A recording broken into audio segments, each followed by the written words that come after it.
Hello and welcome to another tutorial for USOR games. We are continuing our series of character sheet tutorials.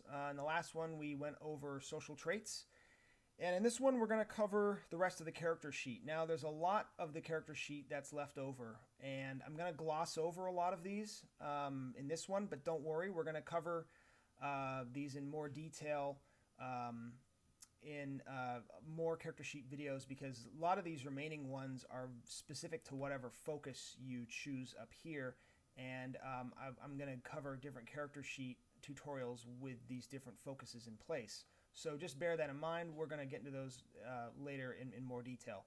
So right now let's just gloss over the rest of the character sheet here. We have once you've done the attributes and the social traits and all that kind of stuff, then you probably want to go down and do skills. Unlike attributes and social traits, all these other stats down here are purely optional. I mean, you're going to want to have something filled in so you can play the game. Your character is going to want to have a skill of some sort, but not every character has to have every single skill. So there's a lot more freedom involved in choosing all the stuff I'm about to go over right now. So let's go over these sections really briefly. Weapon skills, of course, if you want to use a weapon, you have to select the skill, assign a rating to it. General skills, this is just kind of mundane kind of skills like butchering, fishing, horseback riding, that kind of stuff. Pretty self-explanatory. Most characters will be using these skills in some way, shape, or form. Espionage skills, these are specific to skill-focused characters. It's like thief, burglary stuff. Magic skills are for the wizards.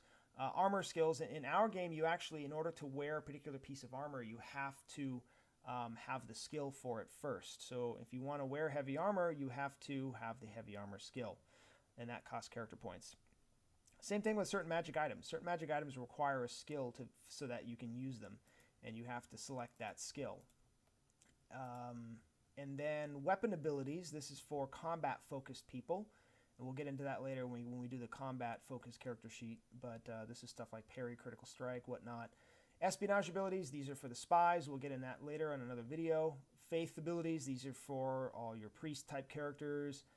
Magic spells and schools and whatnot, that's for the spellcasters. I want to touch briefly on the combat stats here. This affects every character. These stats are not assigned, they are derived. They are derived from your agility score. So the higher your agility, the better these stats. And dodge, block, and roll are each used differently in the game. They have different rules connected to them, but they are basically there to keep you from being hit by enemies, and that's always a good thing. So make sure you have a high dodge score. The one thing you can do is you can give yourself a bonus dodge rating, but it costs more character points. Magic stats, this is strictly for the spellcasters. We'll get into that when we do the magic focused character, but we have magic affinity and starting magic points. These are derived from your mental attributes. And then basic stats, these are stats that everybody has, just like combat stats, and they're derived from your attributes. Vitality is derived from endurance. That's your ability to soak up damage.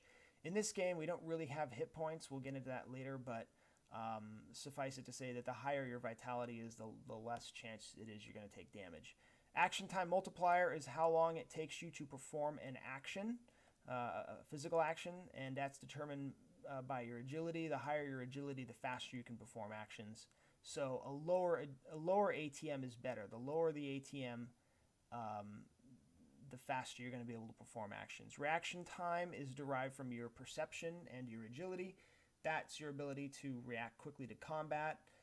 Natural armor 8. Now this is not derived from any stat other than the fact that it's derived from your element. So you can't pick your element. As a Danian, your element, you can see up here, is flesh, and that is what determines your natural armor of 8. So just by default, if your element is flesh, you're probably going to have a natural armor of 8. And that costs 800 character points, and that's why at the beginning you might have seen that if we had, like, let's say we type in 16,800 as your current character points, it will be 800 less at the beginning. You can't really see it now because there's other things typed in, but take my word for it. When you do the character sheet at the beginning and you type in 16800, you're automatically lost 800 on top of that, and that's simply because of your natural armor being 8. And that adds to your armor rating, so that adds to your ability to resist damage.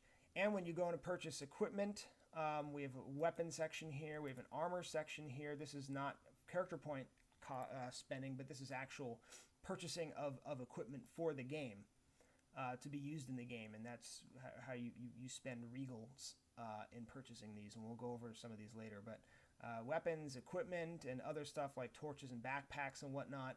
And then down here we have hits, and we'll go over this in another section. You won't fill this out when you're creating the character because this is your character taking actual damage when you actually play the game, so we'll cover that another time.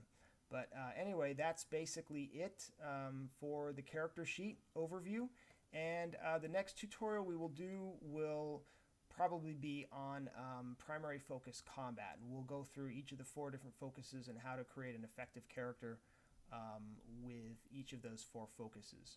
So I know we've already done 4 of these, and it's probably seems quite daunting right now, but just bear with me. We're almost through it all, and I hope you've been learning a lot and enjoying the process, and I look forward to seeing you all in the next video.